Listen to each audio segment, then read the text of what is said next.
छत्रपति संभाजी महाराज की जीवनी। छत्रपति संभाजी महाराज मराठा साम्राज्य के दूसरे शासक थे। वे महान योद्धा छत्रपति शिवाजी महाराज के ज्येष्ठ पुत्र थे।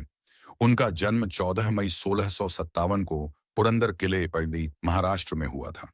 वे अपनी वीरता, बुद्धिमानी और अदम्य साहस के लिए जाने जाते हैं। प्रारंभिक जीवन और शिक्षा। संभाजी महाराज बचपन से ही बहुत मेधावी थे। उन्हें संस्कृत, मराठी, फारसी, हिंदी और कई अन्य भाषाओं का ज्ञान था। उनकी शिक्षा में राजनीति, युद्ध कला और शास्त्रों का अध्ययन शामिल था। केवल 9 वर्ष की आयु में ही उन्हें आगरा में मुगल सम्राट औरंगजेब के दरबार में बंधक बनाया गया था, लेकिन शिवाजी महाराज की चतुराई से वे मुक्त हो गए। संभाजी महाराज का राज्याभिषेक 1680 में शिवाजी महाराज के निधन के बाद मराठा साम्राज्य में उत्तराधिकार को लेकर संघर्ष हुआ।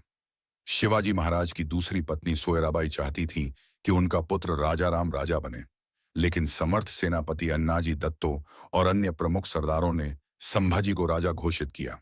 1681 में रायगढ़ किले पर उनका राज्याभिषेक हुआ और वे मराठा साम्राज्य के दूसरे छत्रपति बने। संभाजी महाराज और मुगलों का संघर्ष।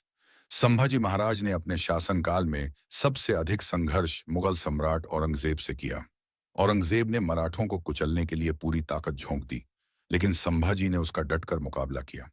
उन्होंने पुर्तगालियों, अंग्रेजों और सिद्दियों के खिलाफ भी सफल अभियान चलाए। मुगलों द्वारा बंदी बनाना और बलिदान। 1689 में जब वे सांगली के नजदीक संगमेश्वर में थे, तब उनके अपने ही विश्वासघाती सरदार गणोजी शिर्के ने उन्हें धोखे से पकड़वा दिया। औरंगजेब ने उन्हें इस्लाम कबूल करने का प्रस्ताव दिया, लेकिन उन्होंने इसे ठुकरा दिया। इसके बाद औरंगजेब ने उन्हें क्रूर यातनाएं दी। कई दिनों तक अमानवीय यातनाओं के बाद 11 मार्च 1689 को तुलापुर में उनकी हत्या कर दी गई। संभाजी महाराज की विरासत। संभाजी महाराज न केवल एक महान योद्धा थे, बल्कि वे एक कवि और विद्वान भी थे। उन्होंने बुद्धभूषण नामक संस्कृत ग्रंथ की रचना की। उनकी शहादत ने मराठा साम्राज्य को और अधिक मजबूत कर दिया और अंततः मराठों ने मुगलों को पराजित कर दिया। संभाजी महाराज की वीरता और बलिदान आज भी भारत के वीर इतिहास का गौरवपूर्ण अध्याय है।